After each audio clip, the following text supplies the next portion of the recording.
मेरे पंचायत का किसी भी व्यक्ति का धान गेहूं मंडी में नहीं बिकेगा, पैक्स में ही बिकेगा। भले उसका 2 क्विंटल हो, 200 क्विंटल हो, पैक्स में ही बिकेगा। गिने चुने लोगों को उनको धान क्रय हो करते हैं, गेहूं क्रय करते हैं, लेकिन खाद किसी को नहीं मिलता है। हमको ये कहना है कि पूरे मैटर को सार्वजनिक कर देना है। हम अगर पैक्स अध्यक्ष होते हैं तो गांव का कोई तीसरा व्यक्ति प्रबंधक होगा, मेरे घर से कोई नहीं होगा। जबकि हमने सुना है कि पैक्स का जो भी अध्यक्ष होता है उसके परिवार का प्रबंधक नहीं हो सकता है, इस सरकार का नियम है।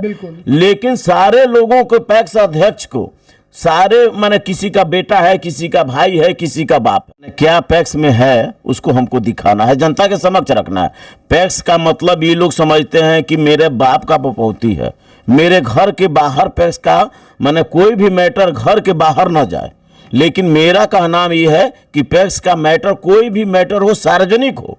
आज एक ऐसे व्यक्ति हमारे साथ बैठे हुए जिनको डूमर नरेंद्र पंचायत की जनता 2024 के पैक्स के चुनाव में पैक्स अध्यक्ष के रूप में चुनना चाहती है और खुला समर्थन कर रही है।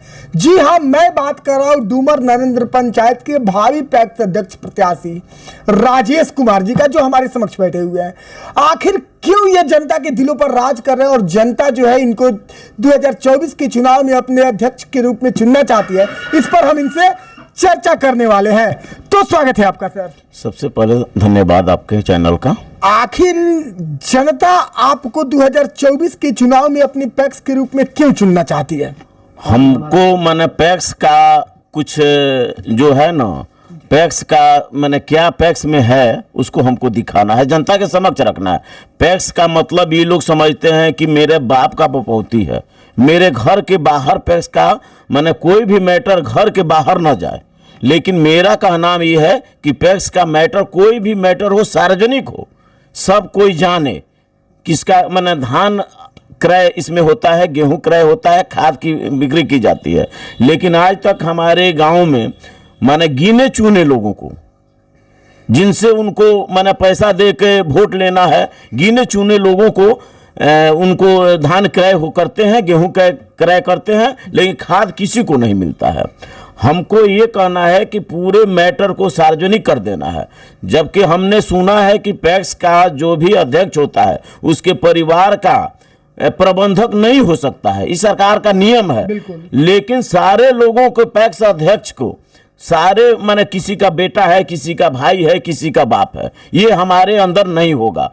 हम अगर पैक्स अध्यक्ष होते हैं तो गांव का कोई तीसरा व्यक्ति प्रबंधक होगा, मेरे घर से कोई नहीं होगा। और मेरा ये काम है कि मेरे पंचायत का किसी भी व्यक्ति का धान गेहूं मंडी में नहीं बिकेगा, पैक्स में ही बिकेगा। भले उसका 2 क्विंटल हो, 200 क्विंटल हो, पैक्स में ही बिकेगा। बिल्कुल सर, काफी सराहनीय पहल है कि आप पैक्स के दायित्व को, पैक्स के कार्यों को जनता के समक्ष लाना चाहते हैं और जनता के समक्ष ले जाना चाहते हैं और जनता के लिए करना चाहते हैं। लेकिन सबसे बड़ी बात यहाँ पर आ रही है कि आखिर आप किस तरह से जनता के समक्ष जा रहे हैं, जनता से मिल रहे हैं कि जनता आपका खुला समर्थन कर रही है। जैसे हम विगत 10 वर्षों से मेरे पिताजी के नाम से जन वितरण का दुकान है। अब उसको हमने बहुत सहलता से हमने चला रखा है। और मेरे पिताजी के नाम से एक टैगिंग का दुकान है, उसको भी 10 सालों से चला रहा है। आज तक 10 सालों में किसी व्यक्ति को कोई हमसे माने शिकायत नहीं है।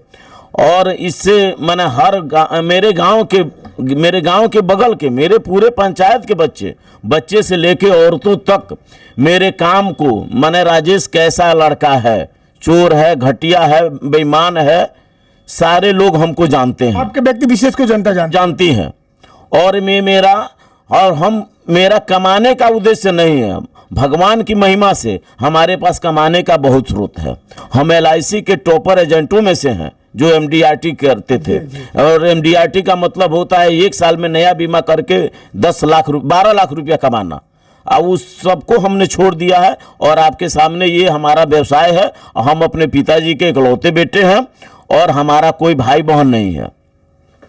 हमको केवल कमाने का उद्देश्य नहीं, हमको कमाना है ही नहीं, हमको केवल पैक्स को सार्वजनिक करना है कि हर व्यक्ति पैक्स के बारे में जाने।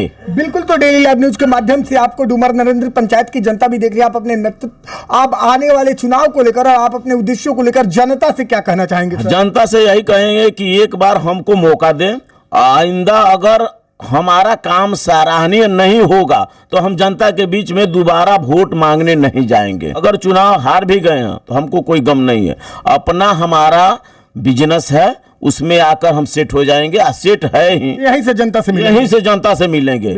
हमको अगर जनता उस लायक समझेगी तो हमको वोट देगी, अगर उस लायक नहीं समझेगी तो जनता हमको वोट नहीं देगी। बिल्कुल, चलिए जी, चैनल से जुड़ने के लिए और अपना कीमती समय देने के लिए बहुत बहुत धन्यवाद आपका। आपको भी धन्यवाद।